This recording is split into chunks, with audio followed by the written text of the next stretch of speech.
Okay, great. Looks like that has started. So welcome everybody to this morning's webinar on APR indicators 9 and 10, disproportionate representation. My name is Zach Stone. I am the Senior Director of Data Analysis for Special Populations on the IDA data team in the Office of Districts and Schools. I'm joined this morning by my team member, Adam Rollins, who is the IDA data manager. So we will be here and available to answer any questions throughout the presentation today. So before we get started, and I know if you have attended any of these past webinars, you've heard me discuss this a bit, but I do want to start by showing the 3 main priorities of Tennessee's strategic plan, Best for All. I know that many of you are familiar with these already, so again, I'm not going to spend too much time on them, but I do want to frame the work that we do in the Office of Districts and Schools, and in particular, as I just mentioned on our team, the IDA data team. As you may know, our team manages the EdPlan Easy IEP system, a tool that allows educators to work closely with student data with the ultimate goal of ensuring that students have access to high quality education no matter where they live, and also ensuring that schools can be well equipped to serve the academic and non-academic needs of all students. We are also responsible for collecting, analyzing, and reporting annual performance report, or APR data, that provides districts with an understanding of how well they are implementing Part B of IDA, which in turn informs the work they do within their districts and schools. So I just wanted to start by making that connection for everybody, as we like to do before each of these webinars. So I'm going to start by giving a quick overview of the APR local determinations process. So APR local determinations are required by IDA, which states that our state, Tennessee, must monitor the implementation of IDA in each LEA. Tennessee monitors LEA implementation on 14 different indicators. There are compliance indicators, which the targets are set by the federal government. In most cases, this will be 0%, meaning that no district should have that particular outcome, or 100%, meaning that all districts should have that particular outcome. Results indicators are selected and set by TDOE, so we set the targets for those particular indicators. LEAs earn points for each indicator based on meeting the target and or demonstrating year-to-year improvement. The total weighted points earned are divided by total possible weighted points to generate a final score, which then makes the overall determination for the district. So that's just a quick overview of how we do the APR local determinations in Tennessee. So as I mentioned earlier on the title slide, this is our agenda for today. We will be talking about disproportionate representation, indicators 9 and 10 on the APR. Indicator 9 focuses on disproportionate representation of racial and ethnic groups in special education and related services. So that's special education in its entirety. Indicator 10 is disproportionate representation of racial and ethnic groups in specific disability categories. And I will point out what those specific disability categories are when we get to the indicator 10 slide. So I will go through each of these indicators and discussing, giving a definition, data source, and then go over how to pull some of those reports and do the calculation on your own. I will stop briefly at the end of each of these sections. If there are questions, feel free to drop those in the chat, or you can also feel free to unmute yourself and ask the question verbally. There will also be an opportunity for questions at the end of the webinar. So we'll start with indicator 9, and again, that's disproportionate representation of racial and ethnic groups in special education and related services. So first, I will start with the definition of disproportionate representation indicator 9. So really, again, I've stated this a couple times already. We are looking at the representation of racial and ethnic groups in special education and related services that is the result of inappropriate identification. So that's a key component there. I do want to mention this particular indicator is a compliance indicator. So we were looking to ensure that districts do not have a disproportionate representation that is the result of inappropriate identification. And I'll speak more to that as we go through the presentation. But a key component of that is that there not only has to be a disproportionate representation, but it also has to be the result of inappropriate identification. The source for the calculation for disproportionate representation comes from two separate files. The first of which is the Table 1 and 3 report in Easy IEP. The report that I have listed here is the final combined Table 1 and 3 report generated in Ed Plan Easy IEP on December 1st.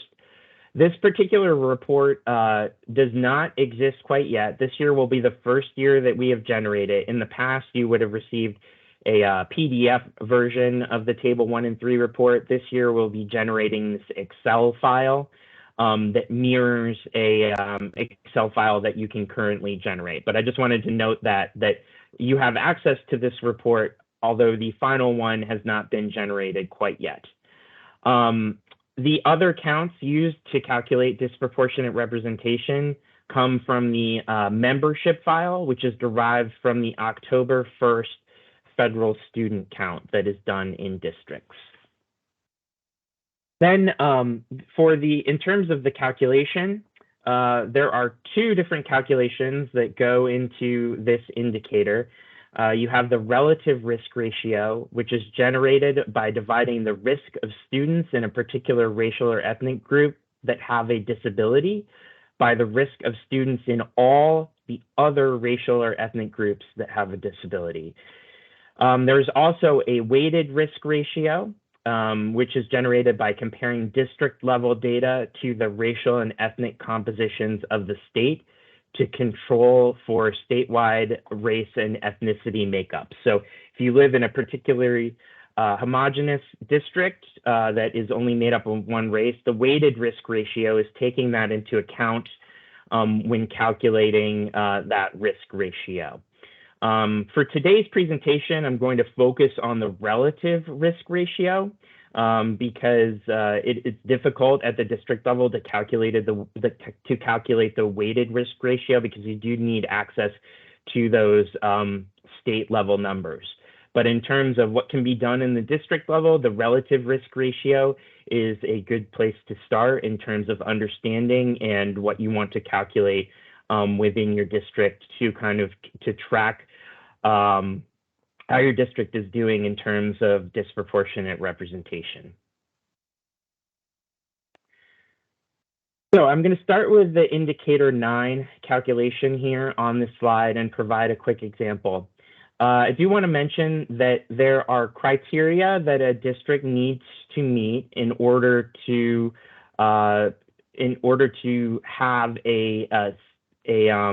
it should say disproportionate representation there, not significant discrepancy. But there are criteria for having a disproportionate representation in your district.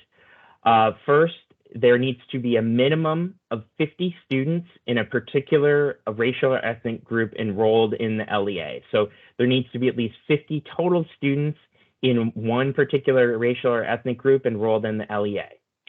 Then there needs to be a minimum of 45 students with disabilities total enrolled in the LEA, and then a minimum of 5 students with disabilities in a particular racial or ethnic group enrolled in the LEA. If your district does not meet all 3 of these criteria for a particular racial or ethnic group, then the risk will not be calculated for that particular group.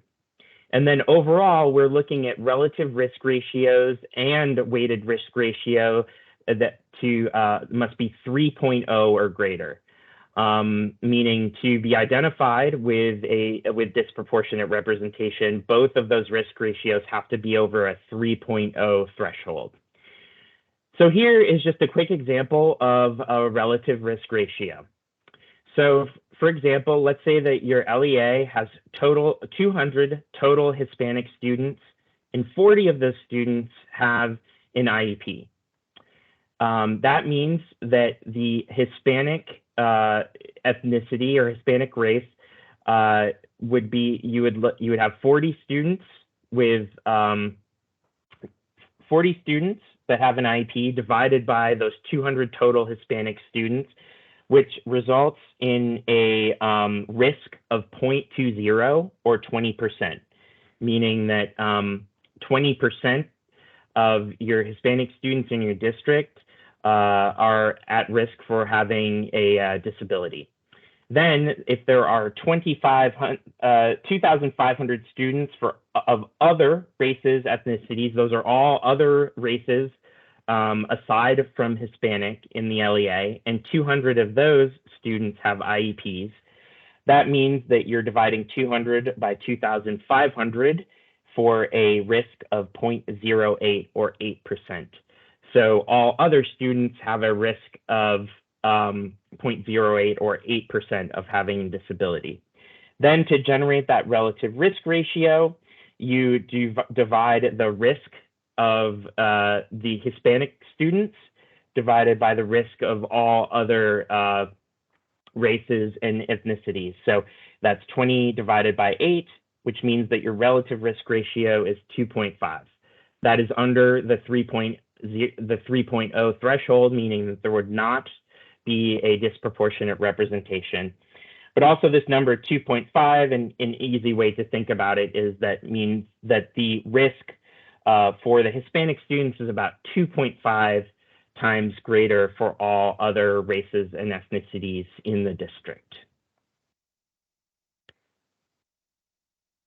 So I'm going to move on to the calculations here. I know there's a lot of information on this page, and I'm going to attempt to show you within the reports how exactly to do this, kind of using the information that would be on this page. First, just to touch on the sources of the data, and I saw that Adam just dropped a couple links into the chat there that lead you to where these sources are. The first, as I mentioned, comes from that table 1 and 3 report. And I'm going to stop sharing this presentation here and then quickly move to screen here.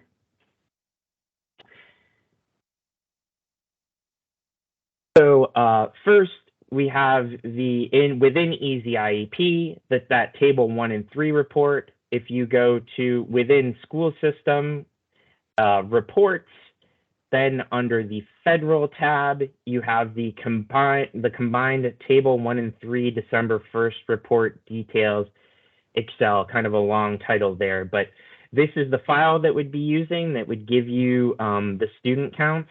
Again, we're generating a final version of this on December 1st, but you can pull this report anytime you want throughout the school year, and it will give you the counts it'll give you a snapshot count of the students with valid IEPs in your district on the date that you pull it for.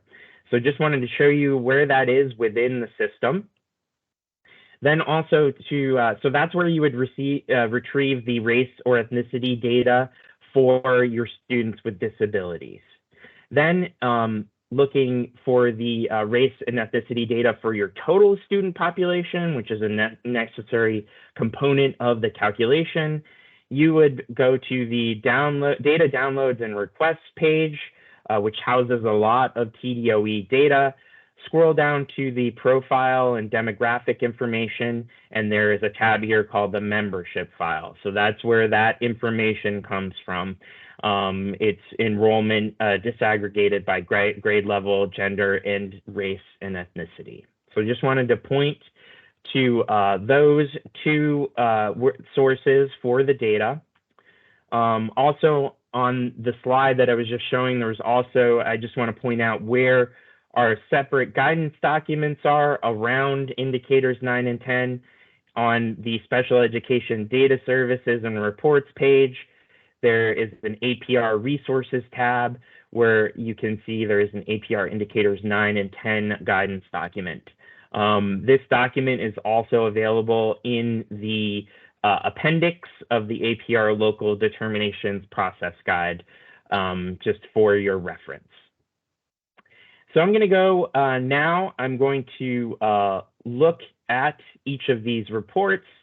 And I just want to mention, so that what I did for this particular report was that I sort of merged both reports into one report just for ease of showing during the webinar. Of course, you would be pulling the numbers from two separate reports. I have them all in one single document just so they're easier to show. So right now you are looking at an example of the table 1 and 3 report, that combined Excel file.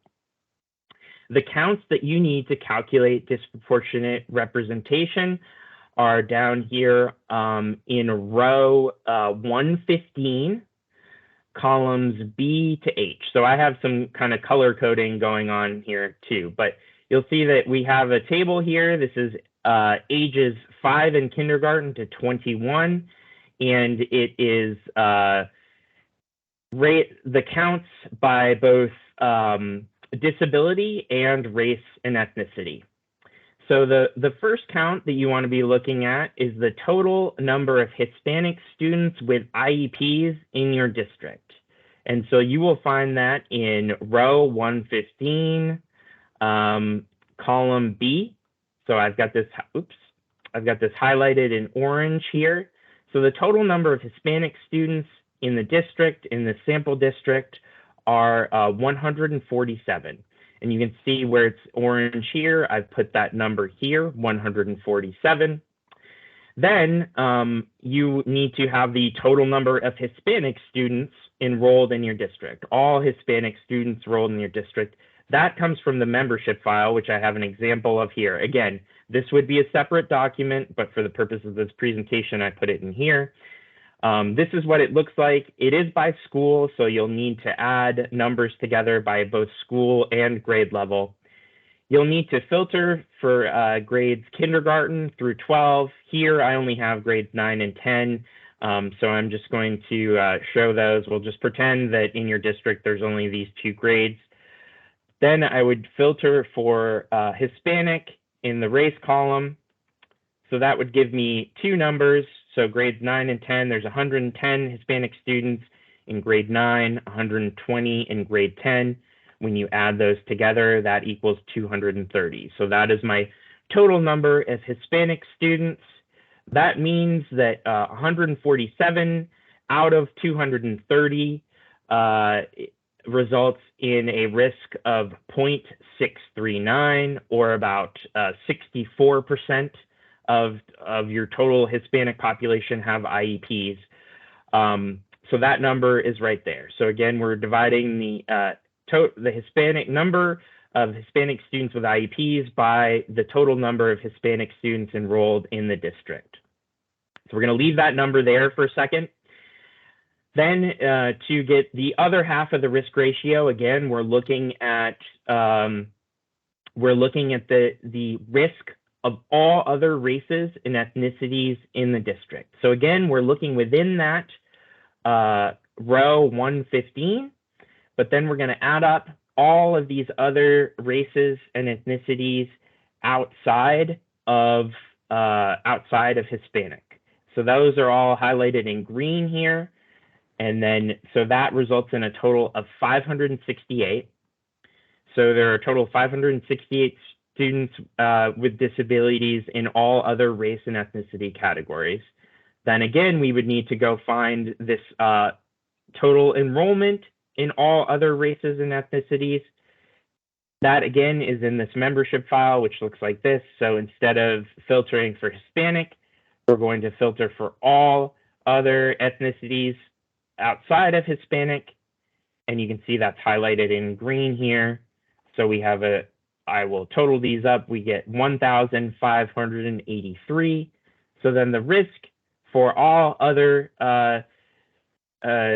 races and ethnicities is 0.359, or about 36%. So we're looking at that point. So the comparison for the risk ratio is the 0.639 divided by 0.359, and that results in a risk ratio of 1.78, which is under the disproportionate representation threshold of 3.0.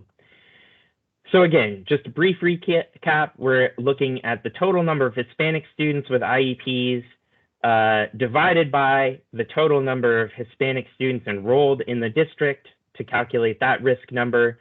Then we're looking at the total number of IEPs or students with disabilities in all other race ethnicity categories divided by the total number of students enrolled in the district in all other race ethnicity categories to generate that second risk. And then the risk ratio, again, is just that risk of the Hispanic students divided by the risk of all other students.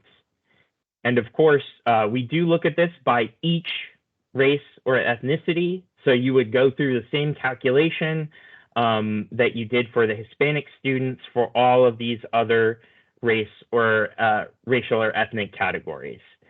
But again, need to make sure that you meet the minimum count criteria in order to be considered for a disproportionate representation.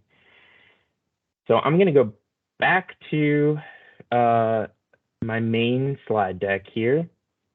So again, this is just a recap of what I just discussed or what I just showed you on that document there. Again, it points directly to the rows that we were looking at and kind of goes through the steps for looking at that membership file as well. So again, I'm going to pause here before we move on to indicator 10. I'm going to pause quickly here to see if we have any questions before we go on to indicator 10. So feel free to drop a message in the chat or unmute yourself. And I do see we have one comment about thank you for being clear about which reports we can find the info. You're welcome. And I do want to note too that what I'm showing on the slide here, that same information is included in the APR local determinations process guide. So that is a good reference material. You know, this webinar will be posted, but the same information is included in that process guide. So we do feel that's a valuable tool for making sure you understand which the data sources for this calculation, but also the process that you would go through to pull those individual counts. So I'm just going to wait 1 second.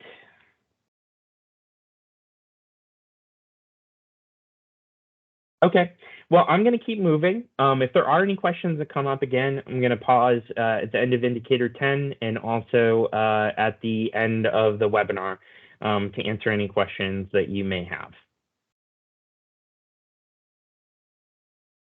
So moving on to indicator 10. Indicator 10 is disproportionate representation of racial and ethnic groups in specific disability categories.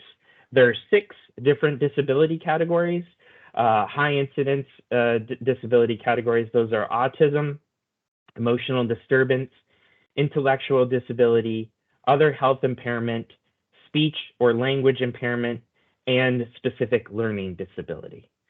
So essentially, we are more or less doing the same calculation that we did for indicator 9, except we are looking within those 6 different disability categories. Again, autism, emotional disturbance, intellectual disability, other health impairment, speech or language impairment, and specific learning disability. And these are all disability categories that are that have been that are mandated to look at by OSEP, by the federal government. So again, we're looking at disproportionate representation in those categories. Sources, same source of data. We're looking at Table 1 and 3 report, and then that membership file derived from the October 1 count in your district. And also the calculation, as I just mentioned, very similar. Relative risk ratios are dividing the risk of students in a particular racial and ethnic group having a specific disability by the risk of students in all other racial or ethnic groups having a specific disability. And those, again, those weighted ratios are generated by looking at that district level data in comparison to the composition at the state level to control for those differences in student population between districts. But essentially the same calculation, except again, we're looking within those specific disability categories. Here's another example, and I'm going to go back to my reference file in just a moment to kind of walk you through this. But again, we do have criteria that would need to be met for disproportionate representation. And again, I apologize, instead of significant discrepancy, it should say disproportionate representation there. But we have we're again looking at a minimum of 50 students in a particular racial or ethnic group enrolled in the LEA. Then we have a minimum of 20 students in a specific disability in each of the specific disability categories. So again, there's just the list of all those 6 categories. You must have at least 20 students in one of those categories to be able to have the disproportionate representation calculated. Then we're also looking at a minimum of 5 students with disabilities in a particular racial or ethnic group within a specific disability category. The risk ratio or the criteria for having a disproportionate representation is the same. That threshold is still 3.0. You have a relative risk ratio and weighted risk ratio are 3.0 or greater. And again, it needs to be the result of inappropriate identification, and I'll touch on that in just a moment. But in terms of having a disproportionate representation, you have to have a risk ratio at 3.0 or greater. Here's another example, again, very similar to indicator 9. Let's say your LEA has, again, 200 total Hispanic students, and 20 of those students have an IEP for autism as their primary disability. That means that there's 20 out of 200 students total that have an IEP for autism, which puts the risk at 0.10 or about 10%.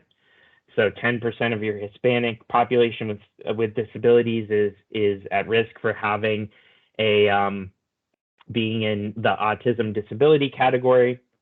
Then you're looking at about, again, 2,500 students in all other races and ethnicities, and 200 of those students have IEPs for autism as the primary disability. So again, you're dividing 200 by that 2,500 total. That results in a risk of 0.08 or 8%.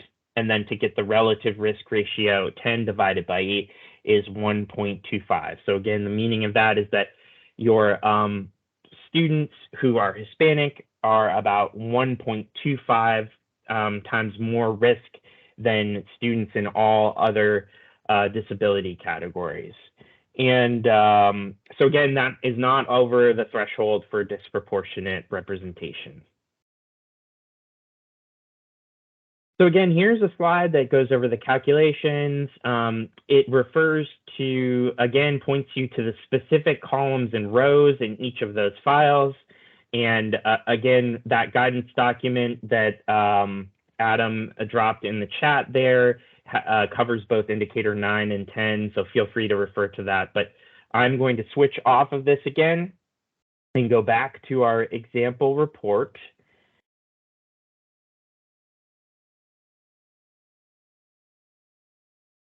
Okay, here we go.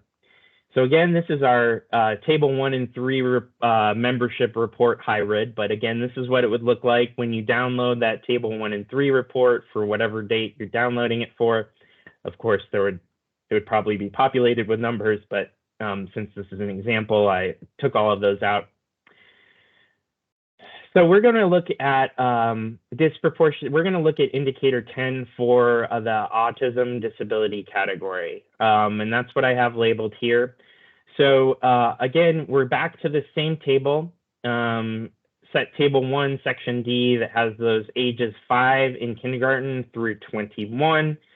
And then it has all of disability counts by disability category and race or ethnicity. So first, we want to look. We're going to be using Hispanic as our race again. We're looking at the row 112 here, which is autism. So we can see that highlighted in orange here, we have 27 students who are Hispanic and also have autism as their primary disability category. So you're going to, I just put that number here in that column, color-coded, Hispanic students with an IEP for autism. Then to get that total Hispanic enrolled, again, you would go to your membership file and filter for Hispanic.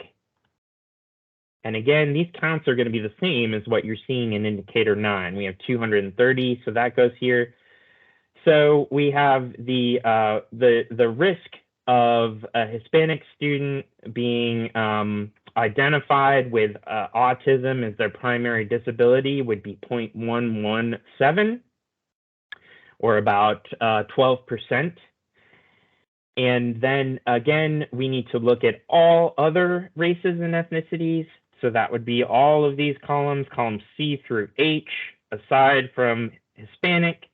And we can see that we have 55 students in that category. So all other race ethnicities with an IEP for autism. And then our all other total number, again, we're filtering for all of these other categories aside from Hispanic. Again, it's going to be the same as the indicator 9 count, 1,583. So we can see that the risk of all other races and ethnicities for having an IEP with autism is 0.035, or about 3.5%. So I think you can see right there that, there's quite a difference between this risk and that risk.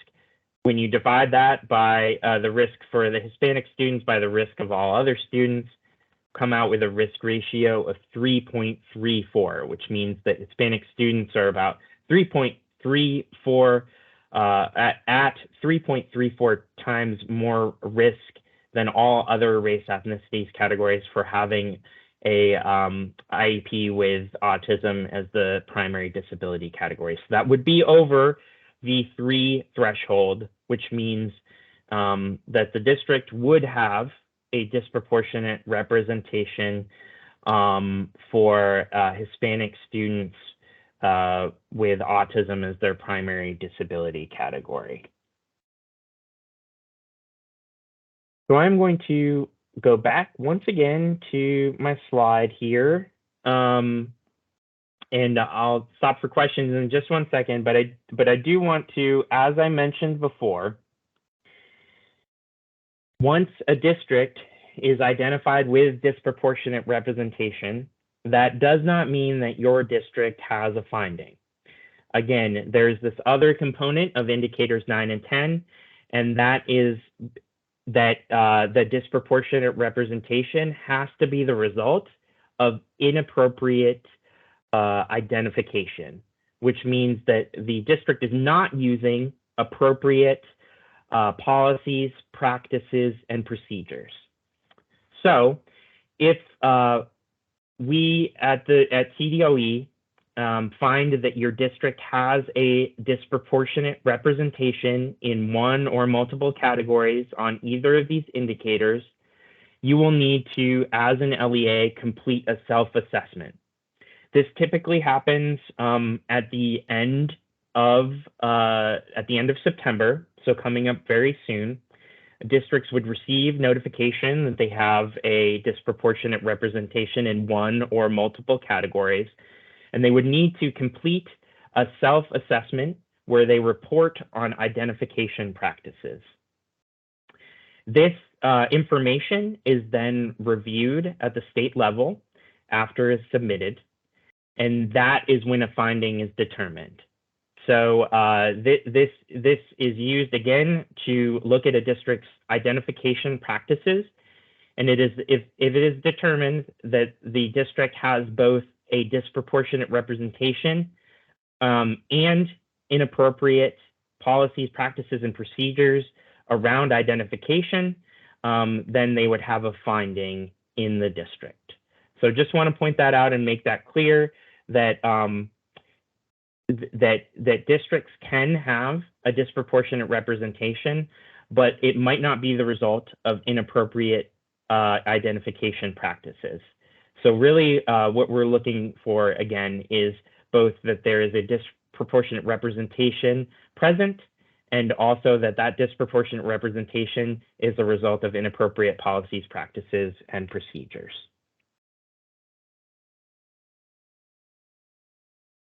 So I'm going to open it up for questions in a minute, but just our contact information is here. Again, I'm Zach, so Senior Director of Data Analysis for Special Populations. That is my email address. I know I've been in contact with many of you over time.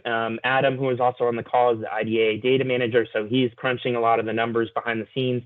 And then, of course, we have Sharon Ordway, who's the Easy IEP Help Desk Coordinator. Her email address is there, but of course, the easiest way to get in touch with her is through the Easy IEP message board in Zendesk in Easy IEP. She's very responsive there, and that way we have documentation of any questions, issues, or challenges and can elevate them as necessary. And also, I keep on saying I'm going to take questions. I will take questions now, but I do want to just move it onto this slide before I do that. If you do have a chance, please just take 1 minute to complete the feedback survey. Adam just dropped a link in the chat. There's also a QR code here if you would like to participate in that survey on your mobile device. So with that, I will open it. I'll wait here for a couple minutes if you all have any questions. And if not, I hope that you all have a good day. Oh, and I should mention too that, again, we are recording this.